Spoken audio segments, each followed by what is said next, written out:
Greetings. I'm Jackson Snyder, and this is part one of the autobiography of Bishop Daniel Ben Regesh. After reviewing this installment, you'll understand why I call the series The One Who Got Away. Daniel's a very good friend and a colleague. He can preach and he can sure tell a story. He consented to talking about his life, which is full of interesting stories, and I've finally gotten around to recording some of it for you. I hope you enjoy the tales of Bishop Regesh. If you do, please subscribe so you can receive the infrequent updates in your email box. You can find us at www.youtube1.org. Thank you. Them to really consider what they were doing and the fact that people were voting for the Democratic ticket. But, one of the questions I asked today, I said, what do you know about living in a socialist country? Right. And I told them, I said, you have been living in a socialist country for 12 weeks now. I said, when you go to the store and you can't find your favorite package of pork chops, or you can't find your steaks, or you can't find this and that. I said, this is what living in a socialist country is like. This is what the Democrats are going to give you on November the 3rd. Absolutely. And, going to the grocery, for one thing, there hadn't been hardly anybody out except today. I went to the Walmart and people were in there from every place.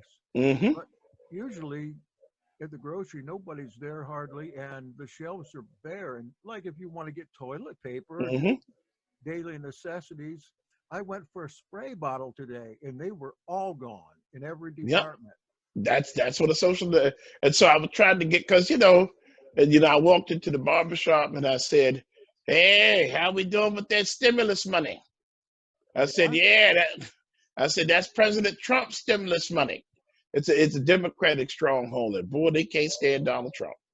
I said, "That's our They're brainwashed. I don't know what else." Well, that actually they're not as brainwashed as we think. When I had a very heartfelt discussion with them today, they could do nothing but say, "You know what, Brian? You're right. He's right. He's right about everything he's saying." I said, "You guys get that." The funniest thing, when I had the place rolling today, I said, "Y'all done got that stimulus money." And I talk to them different than when I talk with us talking, and I can use adages and things that they would understand. And they were crying, laughing, but they know I was right. I said, "You could clown around if you want to." I said, in about a year or so, when they want that money back, I said, "I hope you paid your rent." I said, "Make sure you pay your rent now. Make sure you pay your utilities." Oh, they'll definitely want that back. They're going to want every dime. And boy, to some of the stuff that I told them, they were rolling laughing because they know that I was right. It's funny. I'm like, I was working that room, and you could ask Governor. I worked that room like I was running for office, Jack. And I worked that room like that because I'm very passionate about what I see happening. I don't know if you saw this interview, but there's an interview of a lady in New York City that kind of told us what's going on and how she had to put her dead husband on ice. Yeah, I have seen some of that, loading people up in the vacant lots and in trucks. Yes. Yeah, that's amazing. That hurt my heart. And it bothered me for 3 or 4 days, that woman's pain. And, I made it my business to tell people who are African Americans, people who are Hispanics, what's going on and what democratic socialism looks like.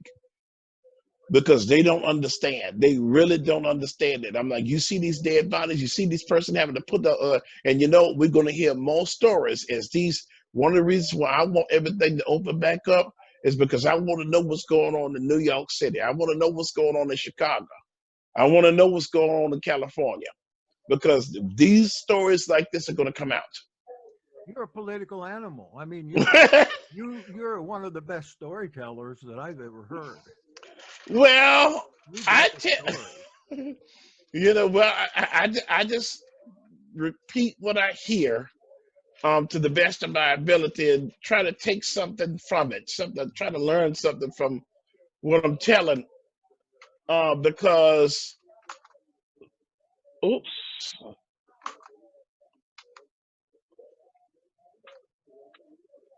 Okay, your hands raised. okay. I just wanted to see whether we were recording or not. Mhm. So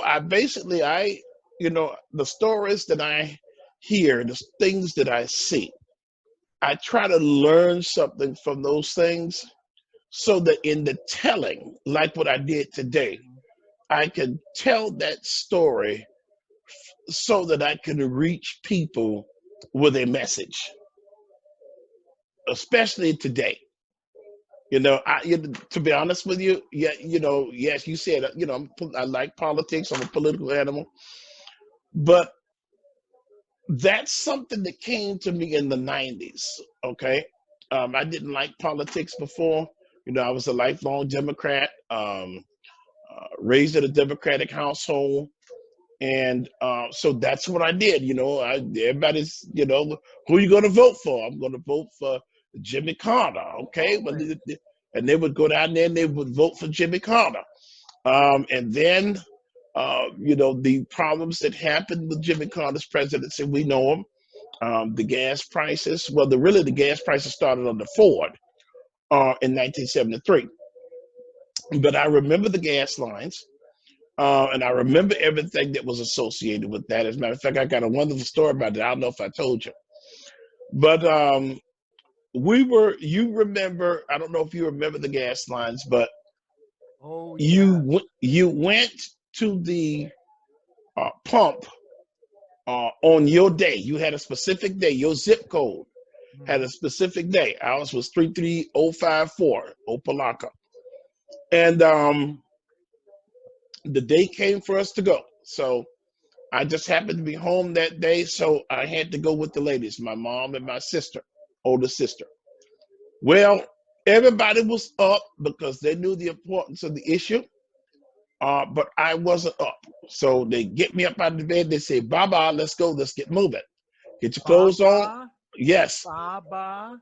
yes, that was my nickname, Baba.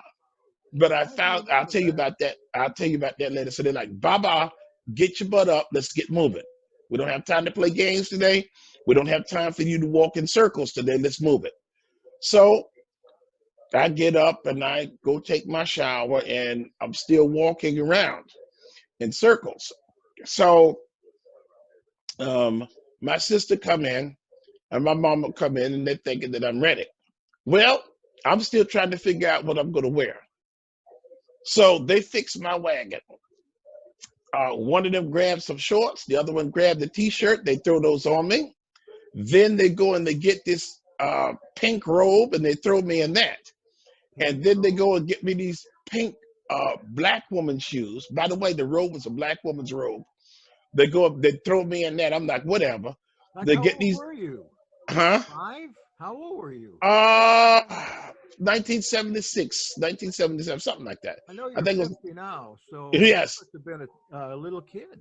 yes, exactly. That's the point. That's why they were trying to move.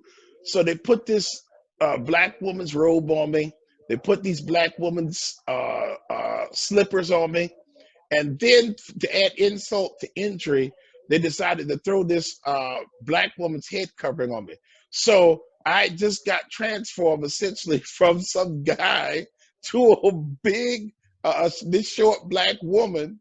And so they hustle me into the car and they shut the door and we go off to our gas station. It was the Gulf gas station. It was on 27th Avenue, owned by a friend of ours. His name was Garcia Sr.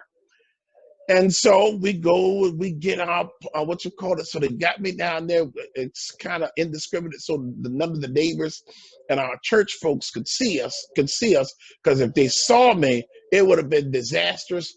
Everybody would have been mortified, because trust me, I was mortified. And so I turned to them and I said, you know what? It would be fitting for you too if some white person saw me. True to the word, one of my schoolmates and their parents pulled up in the place, and they're like, "Oh my God!" So I get down, and they're like, "Put your head down, don't say nothing, because we don't want them coming up here." I'm like, "Y'all getting just what y'all deserve." This, Yeah, for so sure. so at the end of everything, we go back to the house. I get out of those ridiculous African American, what I would call field hand clothes. And then I proceed to go on with the rest of my day. But it was one of the funniest things. We laugh about it now. I don't But understand why they put you in women's clothes. well, because I wasn't moving fast enough. So they grabbed the first, because remember, you could not be late. On your day, you Yeah, could not be late. You see what I'm saying? yep, I And do. if you were late, somebody got your slot and you were out of luck until the next week. Hmm. So that's why they're like, man, put shorts on, put a t-shirt on, grab this robe, put on this scarf and these shoes, and let's go, man. That's essentially what happened to me, because I was walking around, whatever. These guys must not have lived long enough to remember those days. Yes, it was hard. Oh yes, it was tough. It was tough. Everything had to be accounted for. And the funny thing is, they voted for this stuff. People like those guys, they voted for this stuff, and then when the problems happened with Iran in 1979, tell you the truth, that 1979 was a bad year in Miami. It was lit 1979, 80, and 81. I happened to be looking over some film in preparation for this, and I looked at some scenes from the Miami riots. When they did my 50th birthday, they showed some of those films. I don't know if you remember them. Yes, I do. They showed some of those films, and when we had the problems with Iran, when we had the problems with the Miami riots, and the reason why those riots happened, it was because an insurance man, a local insurance man, his name was Arthur McDuffie. He was murdered, beat to death by 6 Miami police officers. The crime was so bad until they had to move the trial to Tampa. They moved it to Tampa, and these officers were acquitted of murder.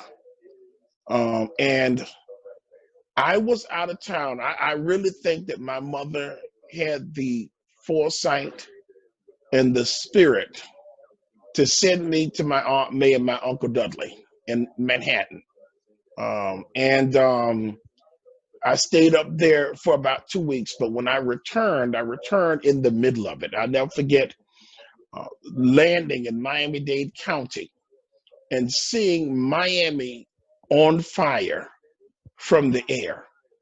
It was the most disheartening thing. And then to go from the airport to my home and to see our community literally on fire. So that was a rough year. It was a rough year. We had that. We had the Mariel boat lift. We had another riot in 1981, and then we had another one in 1983.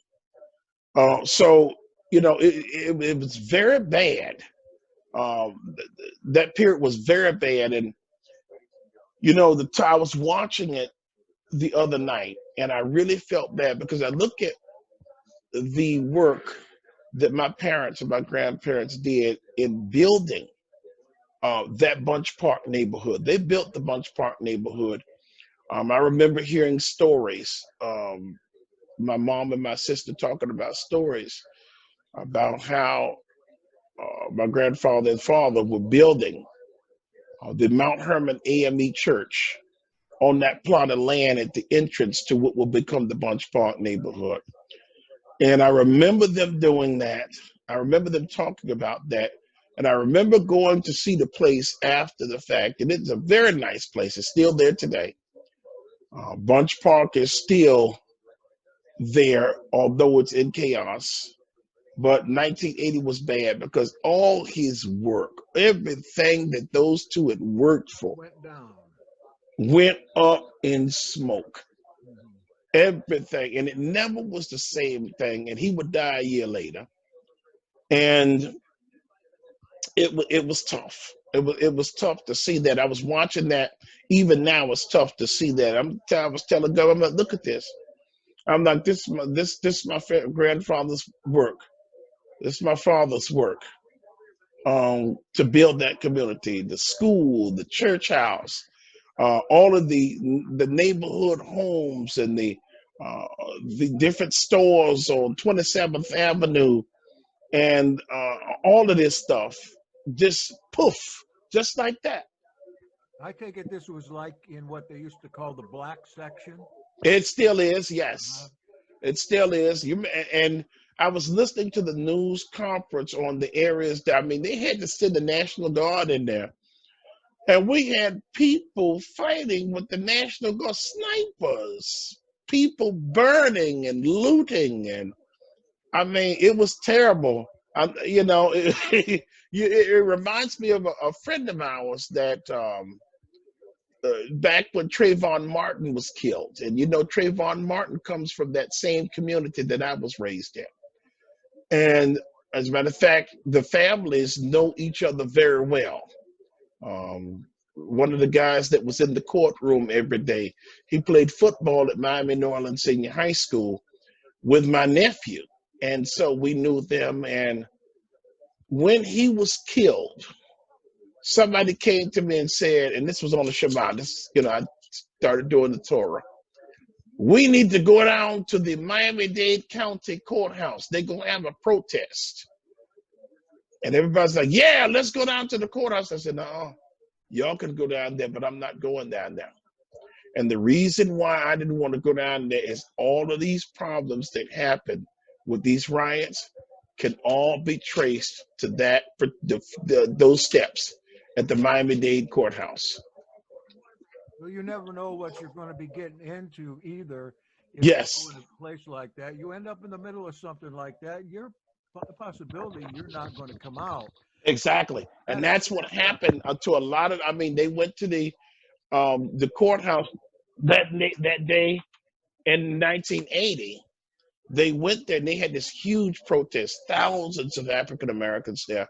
Jackson, you can go on Channel 4 News, WTVJ, and you could see the protest at the courthouse, and you could see exactly how it started, how they came out and they started lecturing the African American community, and it just blew up. I wonder how they started. What exactly were they protesting? Well, they were protesting the murder of a local insurance man by Miami-Dade police. And one of those police officers came back and he continued to work, although he was in another place. He ended up working for Hialeah Police. But the other ones, I think they left Miami. Well, one of those policemen that I knew was murdered down there practically on the courthouse steps. Yes. Mm-hmm. And my lay leader, co-pastor of my first church, that was her brother.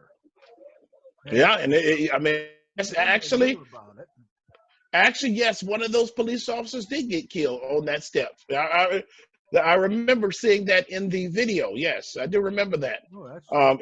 And that's where the violence started. It just from that place, it just spread. I was looking over the map of how much area was covered. Covered. Think about where I lived. I lived in Northwest Miami-Dade County. And so I lived in the northern part of the county. And then it spread all the way down to Coconut Grove and into Southwest Miami-Dade County. That's a large area, Jack. Yes, you did. straight down and out, because it can spread over out west, even to Hialeah. That's a large area, just torched. While you're on that subject, why don't you reminisce a little bit about your involvement in the civil rights movement back early on? Because that was one thing that fascinated me. I think people would really like to hear about that. Okay, are you talking about my involvement or my parents and grandparents' Your involvement? parents and your family and your involvement, because you've got your finger on the pulse of so many of these kinds of. Okay, well, maybe that's where, first of all, I think it's important that people understand that I was not born into this family. I was adopted into this family. So this was a family that took care of foster children, Black foster children. And I came into this home as a result of this. And so You mind if I ask what happened to your birth family? we don't know, even though I know their names. And I'll tell you, I did something real stupid one day. I called, being stupid. I just want to see what's up. Call somebody? Yeah, I called somebody in my birth family. And I called these people because this is, by the way, this is a well-known family. Okay. My name is really Daryl Lorenzo Blackshear. Okay. Mm-hmm. So the Blackshear name is a very well-known name. Down south, not only black people, but white people too. Yes, there's a lot of Blackshears. Mm-hmm. And so we were being stupid. And so I called, being dumb. And so I told him I want to do a historical thing on the Blackshear family. So I want to speak to the matriarch of the family. Oh. And so they put the matriarch of the family on the phone. I said, okay, I want you to tell me who Betty Blackshear is. They hung up the phone. I'm like, ooh. Who is Benny Blackshear? Is that someone? Betty Blackshear is my birth mom. Mm-hmm. Now I talked to somebody in Atlanta because the Blackshears, they stretch up this far in Atlanta. Okay. This person is a physician, and he went to an HBCU, and so we had a conversation, and there's a connection there. I felt it in the spirit that there's a connection there, and I started looking at all of these records, and so he's saying that there is a family. There's Blackshears up in Georgia. There was another part of that family that went to Miami. Now the group that went into Miami, they didn't do so well, because what I did is I started looking up that name in the prison logs, and they all look like me, every last one of them, locked up in the Florida state penal system, all look exactly like me. And so All black people look alike. no, there's something distinct. There's some distinct things Mm-hmm. about them, and that's my family. A friend of mine said, yep, look at the nose, look at the eyes. And we don't know. I know that the police brought me there. And you don't know if Yahweh intervened in that situation to remove me from that family. Oh, I'm sure. Okay. So he removed me from that family. I thought it was funny. Because when I played the gig, I'm just playing around. They hung the phone up on me when the name Betty Blackshear came up. Who is Betty? Besides your mother, is she a well-known personage down there? I don't know. Mm-hmm. All I know is they didn't want to have the conversation. Okay. Okay. And so I'm thankful to the Father for allowing me to get out. So I was brought into this family, and I was adopted into this family. We didn't do it right away, but we did it when I would understand what was going on. So they took me into the court, and they brought me into this courtroom, and My mom signed the documents. And when she signed the documents, I literally watched them kill everything concerning Daryl Lorenzo Blackshear.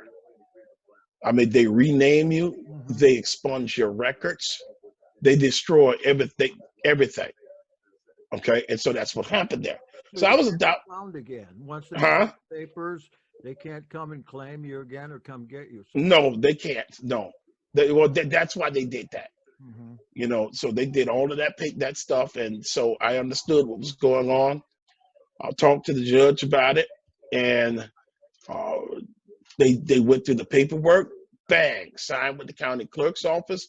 Bang. So Daryl Lorenzo Blackshear died at 10 a.m. On this date at this particular time. You know, so that was the end of that. Now let me tell you about this family. This family is it's a good family. It's a religious family, and they, as I said, they were very involved in the civil rights movement. My oldest sister, she knew what it was like. She went to Miami Northwestern Senior High School under segregation. My mother, also born in 1920, August 31st, lived under segregation. And her father, which is my first babysitter, um, Bishop James Forbes, who was a African Methodist Episcopal bishop. He was her father, and so he was involved in these things during the early years. You know, he also used to have a still in his backyard. Yes, he did. And I guarantee you, if we go to his house right now, it's probably still there. It's not active, of course. But he had a still, and it would be 10 cents for you to have privileges at the spigot. If you 10 cents for a cup, I think it was 5 cents for half a cup, something like that. That's all you need. And proof. Exactly. And that's how he ran the still. But this was a place that wasn't just for drinking. This was a place where the community gathered around, and this is where they read the family news, they read the community news. This is where they got all of their information.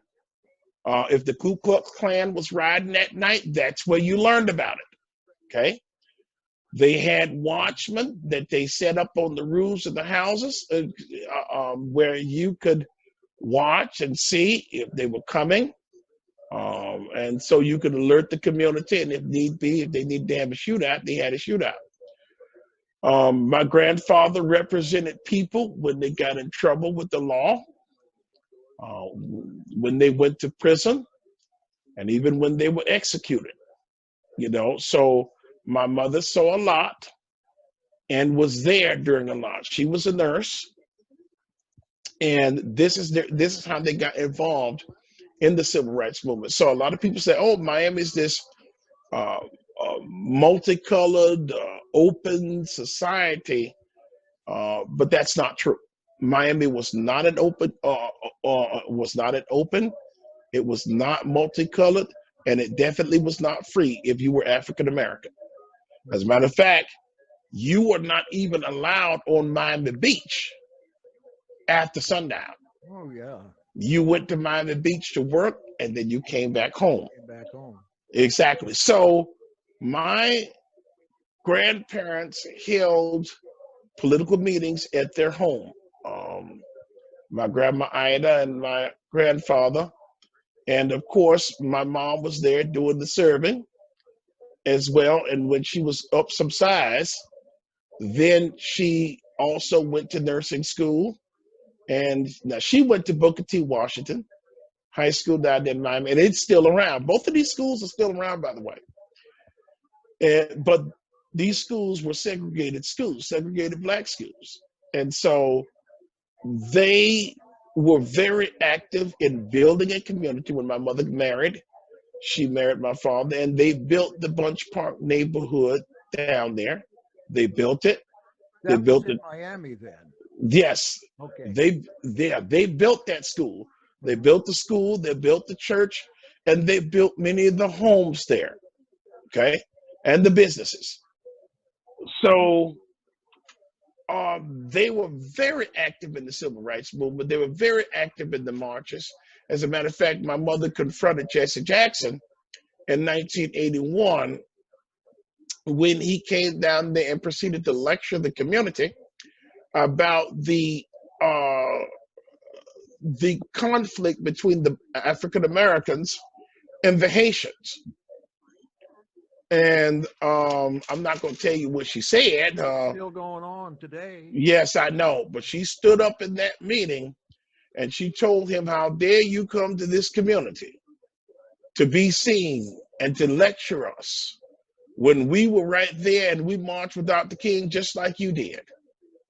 And how dare you come and lecture us now? And she basically told him, if you want him so bad, why don't you take him back to Chicago with you? so my mother, she was a very strong advocate. She was a very good mentor to African American females in the nursing industry. She was a head nurse at Jackson Memorial Hospital. And she taught many of these people.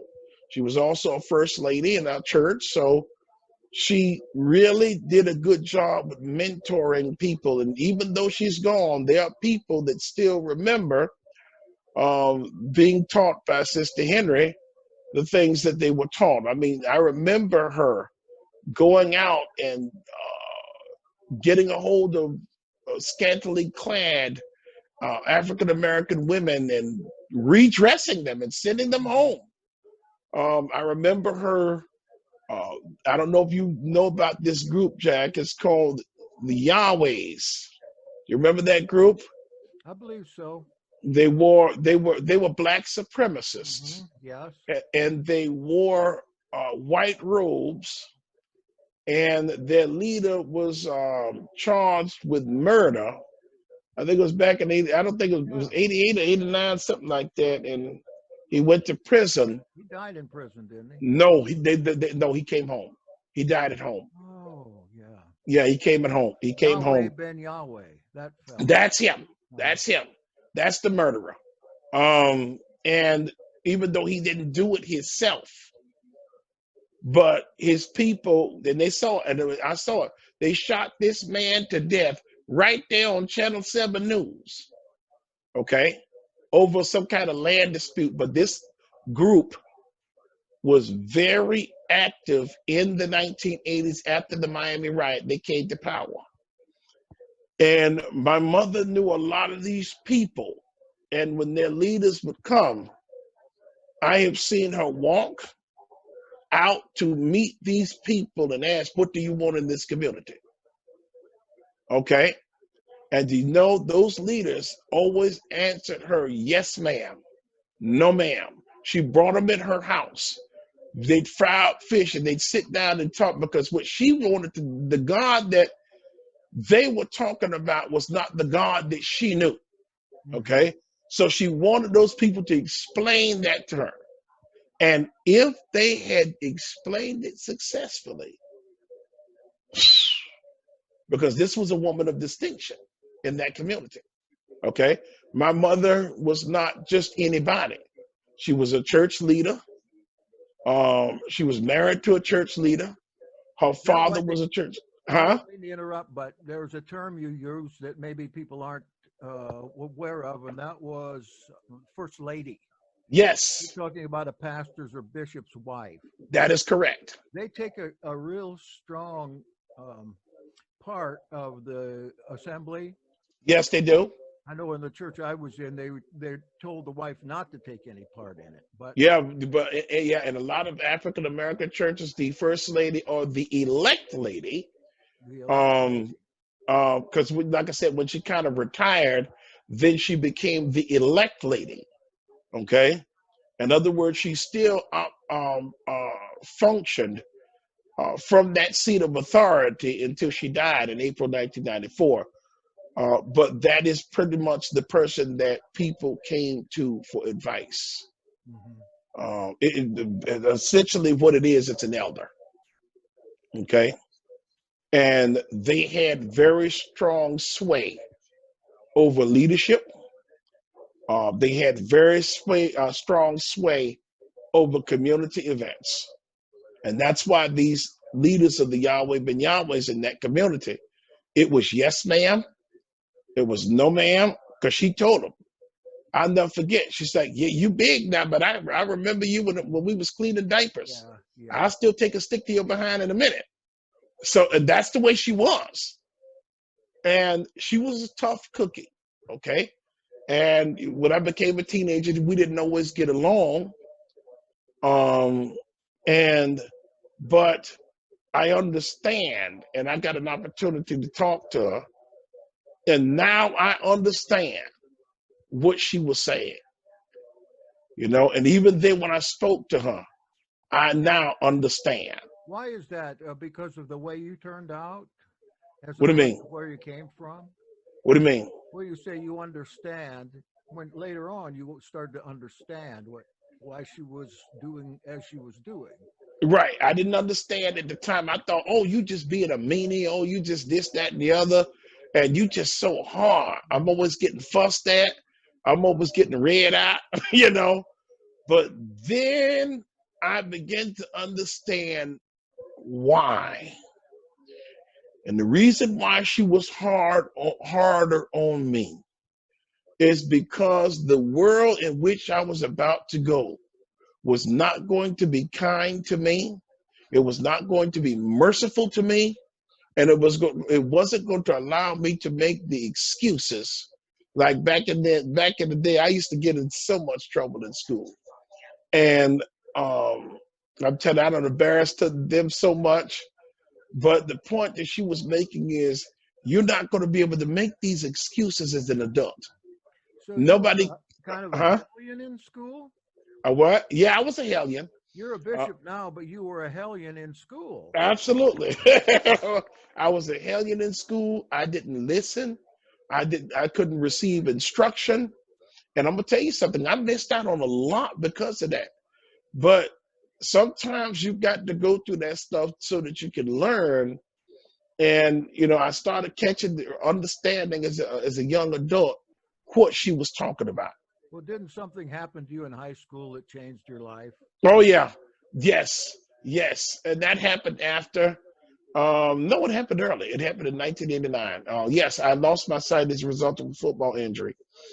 And I knew from her example, my father's example, my grandparents' example, that there was a God. See, at first, when I was going to church and I would sit down there and I'd watch these people give testimony about the great things that God did in their lives, about how he delivered people, how when the night riders was riding, people would be caught out, and how the father would hide people in the midst of the night riders. Mhm. Okay. How when bombs was planted in people under people's homes in Miami, and some of them did not go off. Okay. I heard, I enjoyed the stories. I understood the account. I enjoyed the accounts, and I was, mesmerized by this stuff. But I did not have a personal relationship with the Almighty. That accident, that accident brought me to an understanding. You know what? Your mother was probably praying the prayer, whatever it takes. Yes, Hmm. yes. She probably did whatever it takes, whatever it takes. Because me and my mother was separated for a while. I went up to North Florida to keep me out of trouble because I was getting in trouble in Miami. Okay, and my mother knew that she had to send me away from there. And it was best because I was in trouble. Come on, when I'm running from the police. For sure. I'm running from the police. I stole something from a store. The police department is running behind me, the Opelika police, and I'm laughing at the police, mocking the police. And I'm like, y'all can't catch me. I take off across 27th Avenue. All these people, and that man was getting madder and madder and madder. But at the stoplight, there was this pastor, Hispanic pastor. And I run, everybody's watching the procession run across the street. And the father told him, go get that idiot before he get killed. So he tells the father, I don't know where to go to find him. Make a U-turn in the middle of 27th Avenue, go down this side street, and I'll show you where he is. So he goes down that side street, and he said, now turn here. He turns, and he said, now sit and wait. Sure enough, here comes the procession down the street, me running, the police behind me, cussing me out, saying what they're going to do to me when they get their hands on me. And all of a sudden, he said, now stop him. So Pastor C gets out, says, stop in the name of Jesus. Everybody goes, police stop, I stop, they stop. Why are you running from the call of the Almighty? I'm like, man, what you talking about? Why are you talking crazy? Man, I'm gone. And he stops me. He said, get in the car. Let's go back and take care of this. So I had to go back and take care of this, and we got things straightened out. So I moved to North Florida, St. Augustine. And that's where I started playing football, started wrestling, started running track, started getting involved and getting my grades together and really doing things right. And in that process, in this football game, you know, I had this accident and I lost my sight. They thought it was worse than it was, but, you know, it still got my attention. The father got my attention, introduced himself to me in that hospital room when I turned my face to the wall and said, that's it. When he told me I wasn't going to be able to see again, I was like, well, if I can't see again, I don't want to live. Can you see anything? No. I lost it all. And you're always talking about being able to see this and that. In fact, earlier on, you said you were looking over this and that. mm-hmm. So a lot of times it's kind of baffling because you say you're seeing this, or I've been over there and the television's on and you're obviously watching it, but I guess what you're seeing is inside your head. Mm-hmm. Yeah, as a matter of fact, you know, when I dream, I can still see. Mm-hmm. I can still see in my dreams. Sure. That part hasn't gone away. And so I still remember things. Like I remember what the seal looks like in the middle of the field at Florida State, Docas Campbell Stadium. I remember what that's like. So I have that image in my head that's not gone anywhere. So when I say I see things, and sometimes the Father will allow me to see things that I need to see spiritually. Well, you've seen, you spent a good part of your life seeing then. Mm-hmm. 16, 17 years of your life. So 18. Okay, so when you are listening to, say, television or something, Mm-hmm. imagine that you're seeing in your head what people actually look like still. That's correct. Mm-hmm. Now, sometimes I could be wrong because I had an image of somebody, and then I met the person. I'm like, that's not the image I had. Yeah. So that has happened to me before. You ever need to recognize people by, you see a lot of times on television shows about blind people, they get a hold of somebody's face and. No, I don't know. I do no touching. No, I don't do any touching because I mean in the days of Me Too and hair sniffing and all that kind of stuff, I'd be in real big trouble. Now, back in the day, once I first went blind, oh yeah, it was nothing to go into a club and oh baby, let me, you know.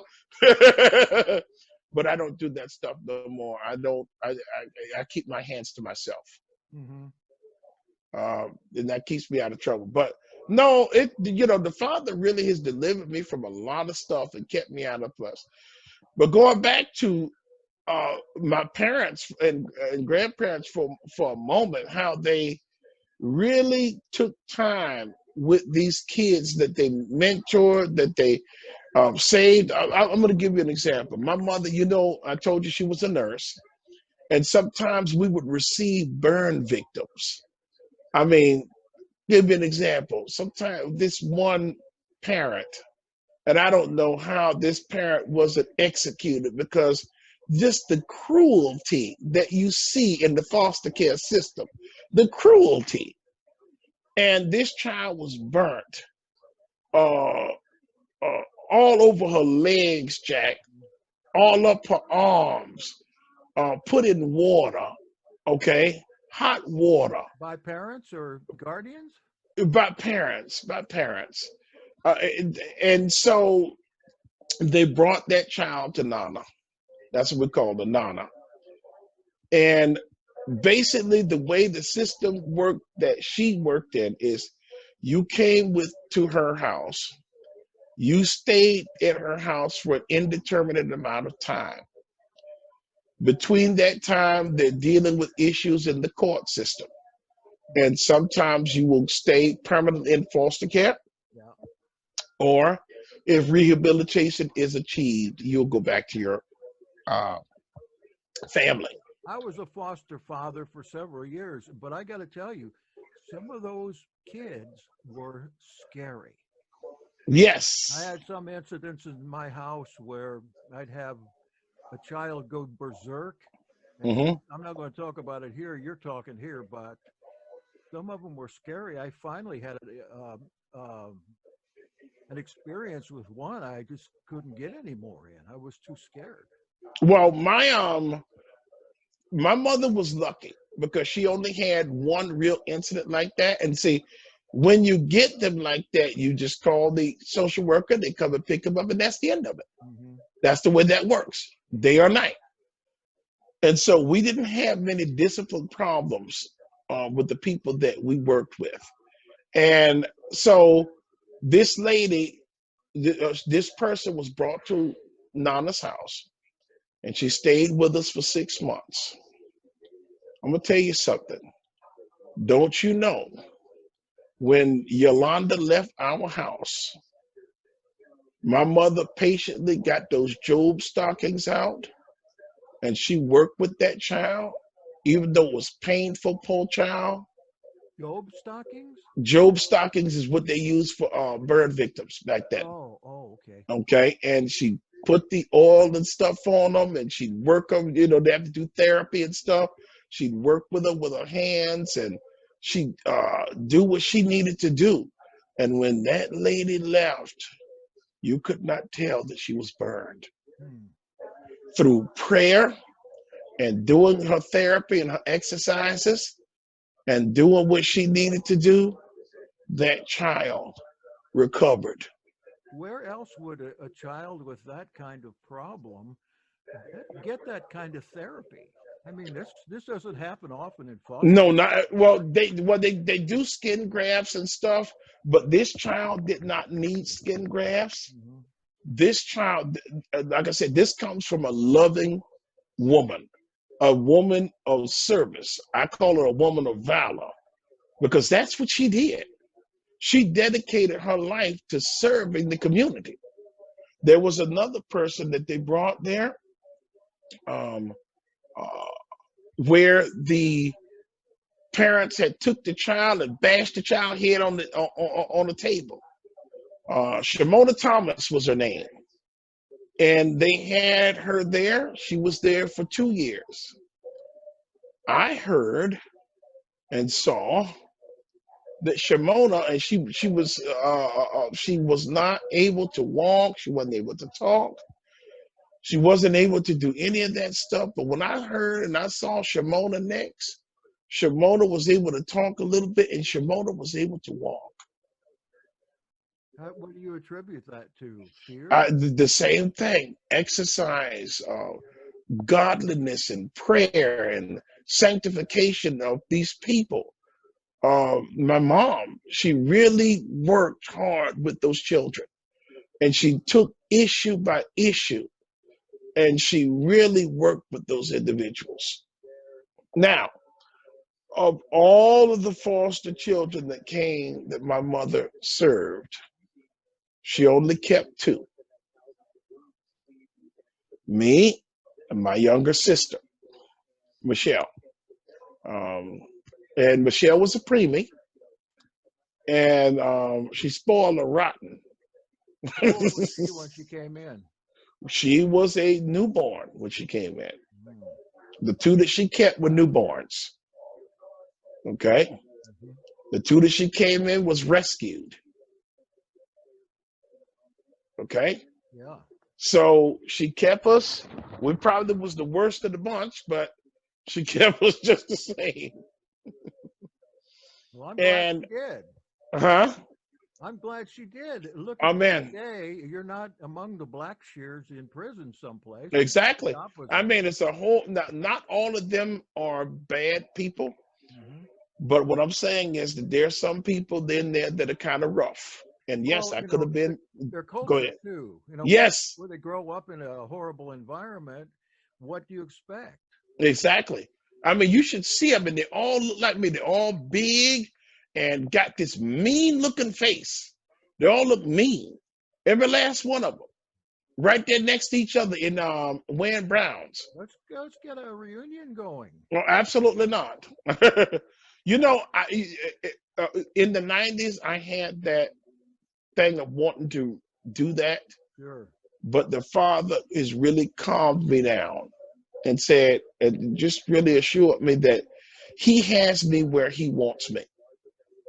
Okay. Hmm. Sometimes you could feel alone sometimes without family because, our family, while it has done a lot in the civil rights era and stuff like that, everybody still does their own thing. It's not as there as it could be. And especially in my immediate family, a lot of them have turned away from God, even though it was God that extended them mercy. It was God that extended them kindness. And a lot of them were really protected and cared for by this lady. And when she passed away in April '94, they all went off the rails. They went crazy. Hmm. I mean, have you ever heard of embarrassing tales of people falling into the grave? You had Oh, people in my family, they were carrying on so bad. I wanted to tell them to put the casket on top of these people and let's go home. I never saw it, but certainly some of the places in the hospital, especially when I ministered to black families that were involved with the church, Hmm. just antics like somebody wanted to just be dead too, just go. Exactly. Oh, I want to go with her. I want to go with her. I'm like, the hell no, I don't. I don't want to go nowhere before it's my time. So other ones would go off when you say off the rails, they'd go back to the hog They, slop. they, they, they'd end up back in the world, even though they were raised the uh, in the religion of the Church of God in Christ. They were raised in the faith. They tended to go back and become worldly. They just quit Hmm. because the person that made them do what was right, that made them serve in church, that showed them how to serve, um, had passed away. Well, I mean, it didn't really take for them in order to transfer their reliance on the Almighty. exactly, Yeah. exactly. And the person that everybody expected that it would not take was the person that it took, and that was me. Hmm. That was me. And that's what happened. I was the one that held on to the Almighty. I was the one that reached out to the Almighty. I'm the one that, in spite of the obstacles that I've endured over the past 20 years and walking in this messianic movement, I still hold on to the Almighty because I look past the people. I look past the people. I mean, we talk about some of the things that I experienced in a certain ministry. I had to look past that individual to realize that Oh yeah. the father is the one that I need to look to. That's my mom and that's my dad. I can't look to individuals who don't know what that means. Well, you went from what I would consider uh, a liberal church. Hmm. It's a fundamentalist, but it's quite liberal into Torah centrism. Hmm. How did that happen? Well, I think it was my love for, here's how it went down. I went to Florida State University. And at Florida State, because of my accident, I did a lot of things late. I had to take some years to get myself together, to rehabilitate myself, learn how to read, learn how to write, learn how to walk, and do all those kinds of things all over again. So that set me behind the eight ball. So I went to Florida State late, and I wanted to do all of the things that I missed out on, like pledging a fraternity, being involved on campus, doing this and doing that. You know what I'm saying? Yeah. And so I joined a Jewish fraternity in college, and so I began to get exposed to the Torah. You Uh, joined a Jewish fraternity. yes, I did. How did I you? Is that's the one that would take you, or? No, it's that you found people in there that like you. Because see, the way Rush works, look, Mhm. if they don't like you, you don't get in there. Now, what I could have done, I could have joined a historically black fraternity and been done with it. I could have been an Alpha. I could have been a member of Omega Psi Phi. I could have been AK Psi. I could have did any of that stuff. But I chose to do something that was different, and that's what the checked out the IFC fraternities.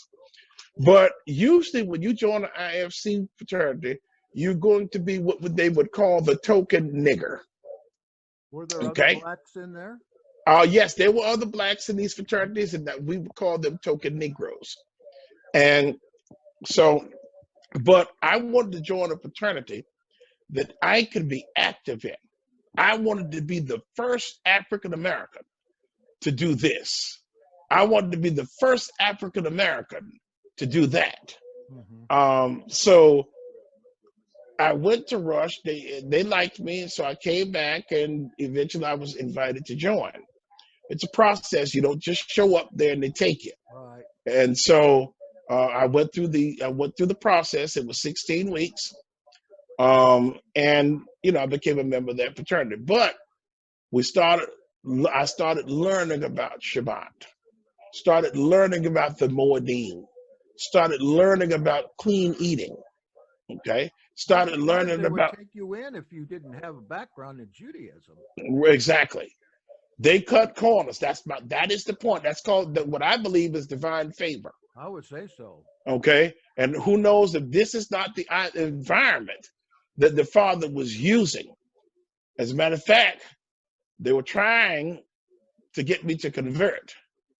That was the next thing that was about to happen.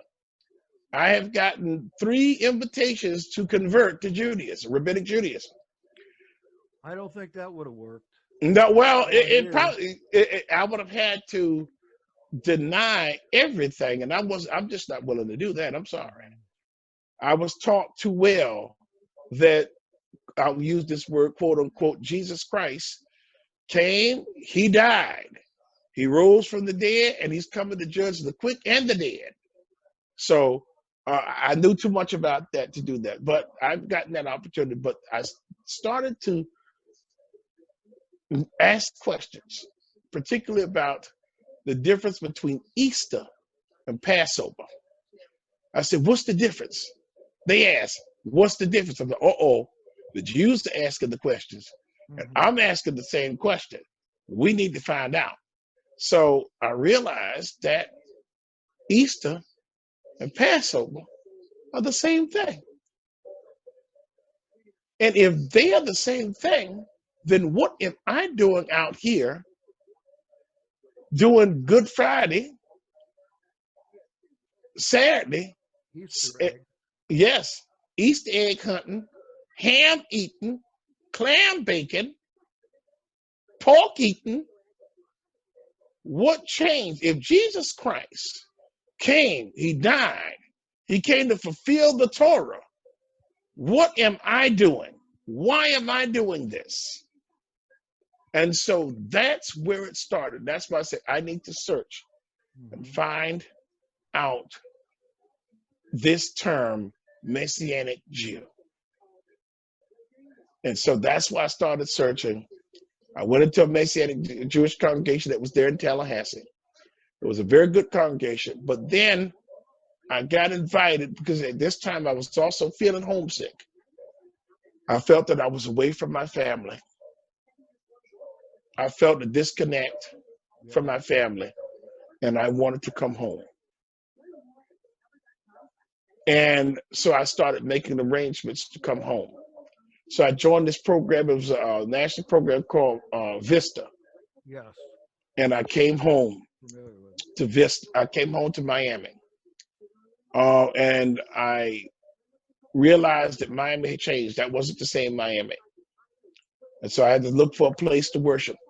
I was invited to worship at a rabbinical school over there in North Miami Beach and Aventura. But I was like, no, I need to find something like what I'm used to. Somebody put me in touch with a person at a certain place. And the person called, I called, and they were very nasty to me, very rude. And I said, how will I get to the city code? They said, you know what they told me? Well, you better call special transportation. And they hung up the phone. Mm-hmm. Another person called me back. And I shouldn't, if I knew any better, I would have never picked up that phone. Was that a Messianic or just Orthodox? No, it was a Messianic. No, the Orthodox wanted me to come and stay. Yeah. But the Messianic, you know who the person is. It was a certain person that you and I both know. It was his people. And they were very rude and very nasty. But then somebody that had a heart called and said, we'll pick you up. And so I stayed there for 11 years, and I went through a lot of stuff out there. Some of it my fault, some of it not. That's pretty amazing. If that person hadn't called, you probably wouldn't be there right now. I'd probably be in rabbinic Judaism. Mm-hmm. If he hadn't to call back after realizing the mistake that they made, I would probably be in rabbinic Judaism. Did the same person call you back? No, it was a different person. Different person. Yeah, it was a different person.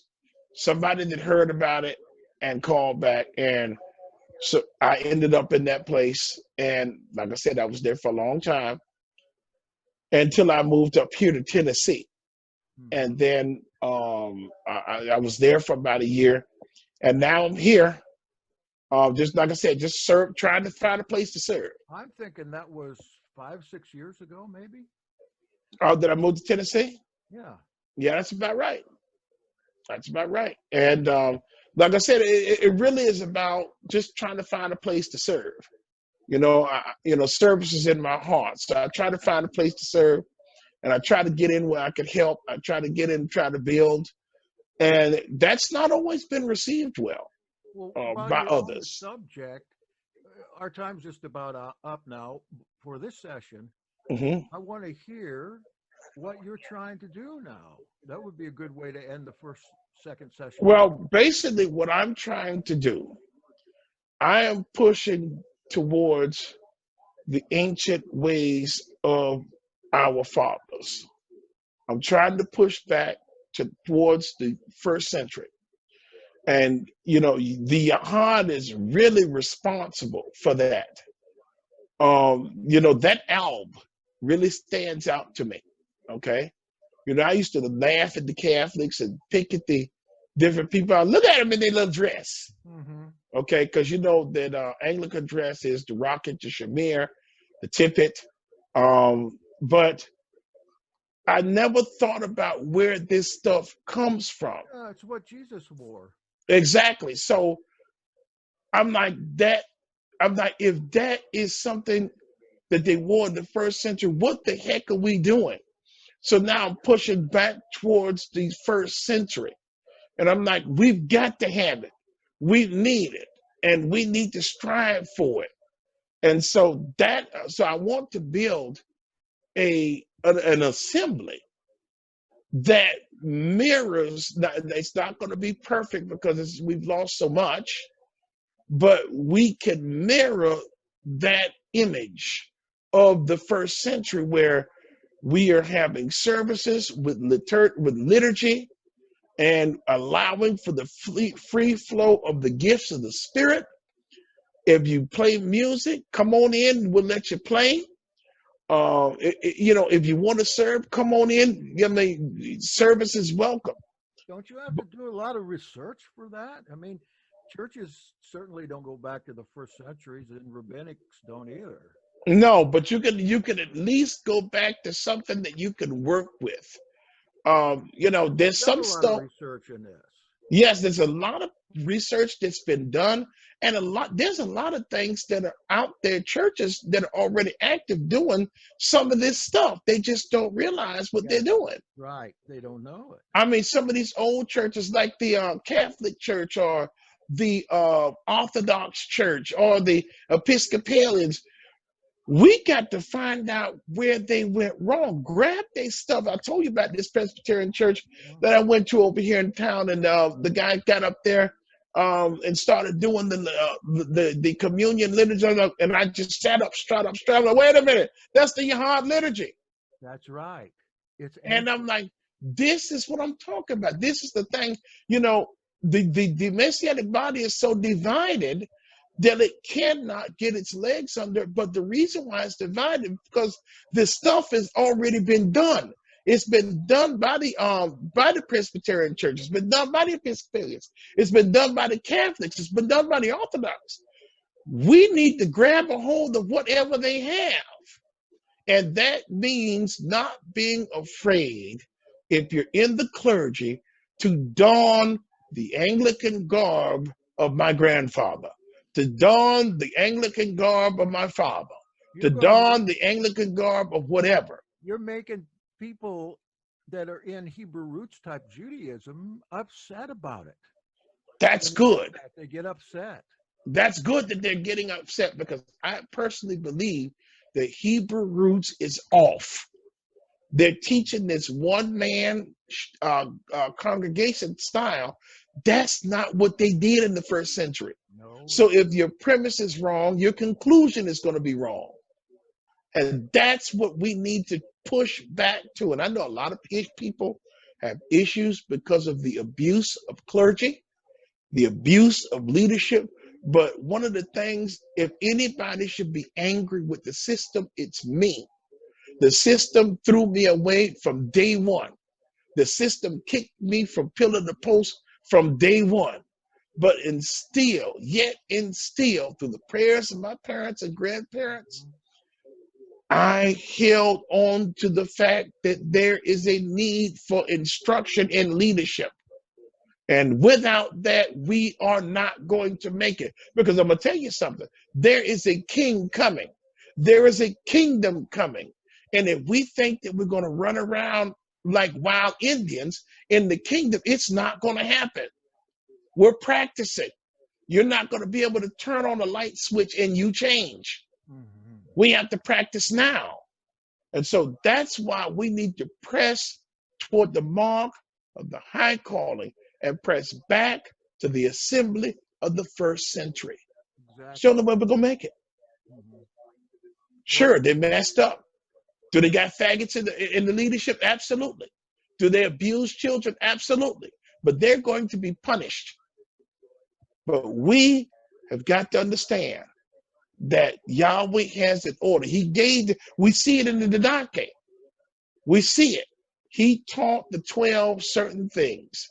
And those things are supposed to be carried forward. Of course, Rabbinic Judaism got a hold of the documents, and the Catholic Church got a hold of the documents, and everybody's put their paws on it.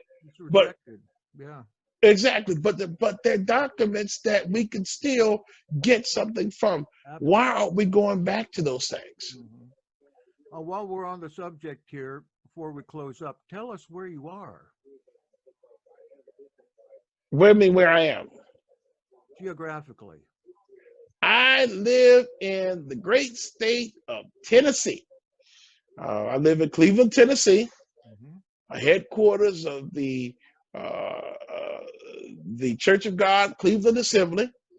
And I also live in the Tennessee Valley, where there's a lot of Messianic believers, a lot of Messianic places. Bill Cloud's here, Steve Bergson's here. Every other Messianic is here. Are you working toward having an assembly there? And if so, Yes. when? Huh? When? Well, we already Somebody started might some. live there that listens to this on YouTube, and Mhm. you might have somebody wonder in if we knew when. Exactly. Well, if you want to participate in this vision, please give me a call at 423-790-1651.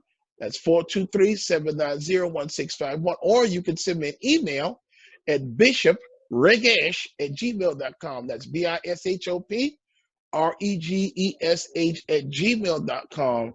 And we can get you into a place where you can come, you can contribute without feeling judged, and you can be part of the solution and not part of the problem.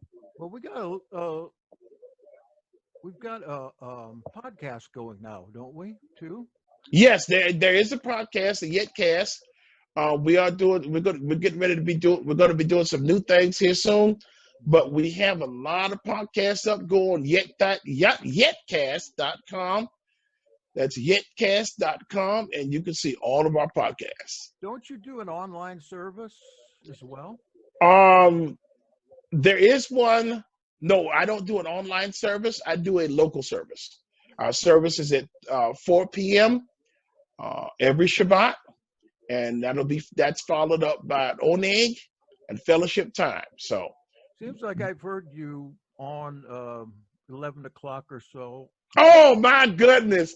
Yes, we do have our New Earth Restoration Ministries Shabbat services every week, 11 a.m. sharp. We have different elders and teachers that come on, they teach, and they have very wonderful inspirational messages. We also have an online forum at 1 p.m. and we get in there and we hash it out. We talk about different issues. And if you're into that, you can come and enjoy.